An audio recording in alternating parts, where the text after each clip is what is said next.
दोस्तों नमस्कार। जैसा कि आप जानते हैं कि सरकार ने ना जब इलेक्ट्रिक वाहन वाला ये सब शुरू हुआ था कि सबको इलेक्ट्रिक ख़रीदना है, ये सब चीज़ें लेना है, तो ना एक कुछ सब्सिडी भी सरकार ने दी थी।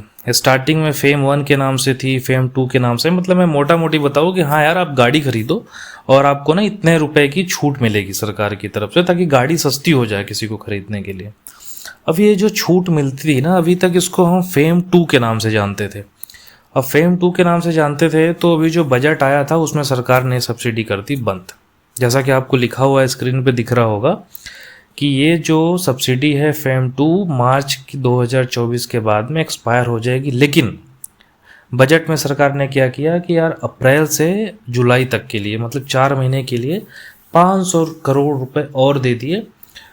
जी भैया, ये आप ले जाओ।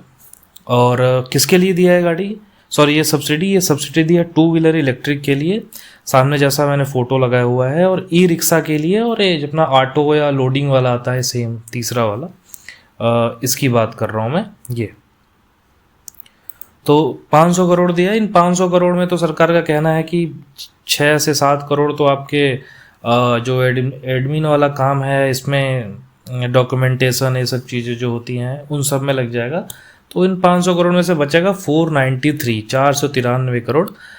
ठीक है, अब आगे इसमें नया क्या है और कितना मिलेगा मैं आपको बताता हूँ।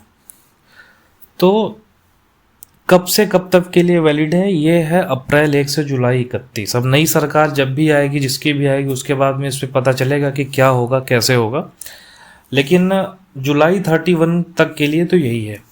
और शॉर्टकट में इसे हम EMPS बोलते हैं, जिसका फुल फॉर्म होता है इलेक्ट्रिक मोबिलिटी प्रमोशन स्कीम 2024, जिसमें टोटल आउटले या बजट कह सकते हैं 500 करोड़ है।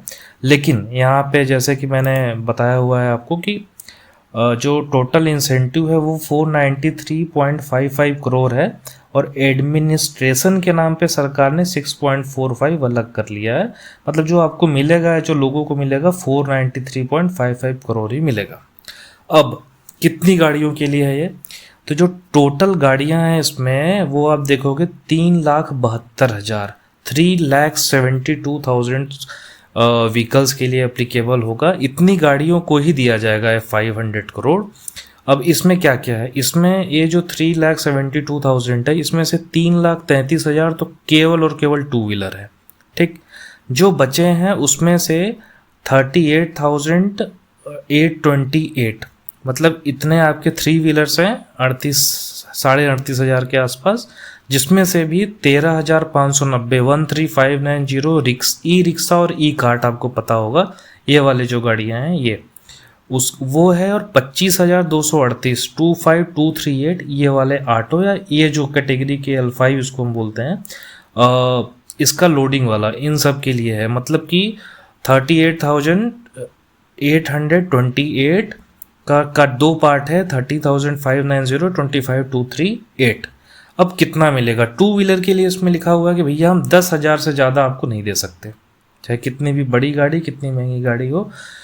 और अगर बैटरी की बात करें तो पर किलोवाट आवर की जो बैटरी होगी उस पर 5,000 की छूट मिलेगी। यहाँ पे कैपिंग लगी है, फिर कैपिंग लगी है कि 10,000 रुपये से ज़्यादा टू व्हीलर पे नहीं मिलेगा। तीसरी कैपिंग क्या है कि यार मैक्सिमम 15% एक्स फैक्ट्री प्राइस से ऊपर हम वो भी नहीं देंगे। तो ये सरकार का रेगुलेशन है कि यहाँ कहाँ कहाँ कैपिंग, मैक्सिमम 15% नहीं ले सकते, बैटरी पे 5,000 से ज़्यादा नहीं मिलेगा, लेकिन पर किलोवाट आवर इस पर ध्यान देना है। और 10,000 से ज़्यादा किसी भी EV पे, टू व्हीलर पे छूट नहीं मिलेगा। ठीक है, और इसके लिए उन्होंने जितना भी बजट उसका 67.5% दिया हुआ है टू व्हीलर के लिए। उसके बाद में आता है रिक्शा, ई कार्ट, ये वाली गाड़ियाँ। इसको 6 से लगभग आप देखेंगे 7% के आसपास का बजट दिया हुआ है। इसको जो मैक्सिमम छूट मिलेगी वो 25,000 मिलेगी। लेकिन सबसे बड़ी बात है कि वो जो ई रिक्शा और ई कार्ट्स हैं वो रजिस्टर्ड होने चाहिए। मतलब आप कोई भी फर्जी किसी भी तरीके का कहीं से भी उठा के लेके आओगे जो रजिस्टर्ड नहीं है, उस पर नहीं मिलेगा। बैटरी आप देखोगे ना, टू व्हीलर रिक्शा या जो थ्री व्हीलर है ऑटो वाले, उन सब पे बैटरी पे सेम उनको सब्सिडी मिल रही है कि पर किलोवाट आवर 5,000 की। तो ये ई रिक्शा ई कार्ट की कहानी है। 25,000 इस पे छूट मिलेगी। जो हमारा ऑटो वाला सेगमेंट है, थ्री व्हीलर्स, ऑटो जिसको हम बोलते हैं नॉर्मल ये वाले सेगमेंट, एसी का लोडिंग वाला जो आता है उस पर मैक्सिमम 50,000 की छूट मिलेगी। पहले आई थिंक 80,000 1 लाख थी, जो भी थी उसकी तो बात करने से कोई मतलब नहीं है, लेकिन अभी की कहानी ये है कि इस पर आपको 50,000 की छूट मिलेगी। और इसको सरकार ने दिया है 126.9, ऑलमोस्ट 127 करोड़ रुपए। यहाँ पे कैपिंग है कि 50,000 से ज़्यादा नहीं मिलेगी, इससे कम ही होगा। और बैटरी पे लगा दिया है कि जितने भी आप बैटरी लगाओ उस हिसाब से 5,000 पर किलोवाट आवर मिलेगा। और यहाँ पे एक और कैपिंग 15% तो है ही। तो ये है पूरी कहानी। मतलब आप क्लियर फंडा पता है क्या है कि यार टू व्हीलर लोगे तो 10,000 से ज़्यादा नहीं मिलेगा, ई रिक्शा ई कॉट लेगो तो 25,000 से ज़्यादा की छूट नहीं मिलेगी, और ऑटो और वो लोडिंग वाला लेने आप जा रहे हो मैक्सिमा टाइप जो हो गया गाड़ी, उन पे 50,000 से ज़्यादा नहीं मिलेगा। तो ये ओवरऑल कहानी है। अब जुलाई तक तो ये है, जुलाई के बाद नई सरकार आएगी 2024 जुलाई में, तो देखते हैं क्या होता है।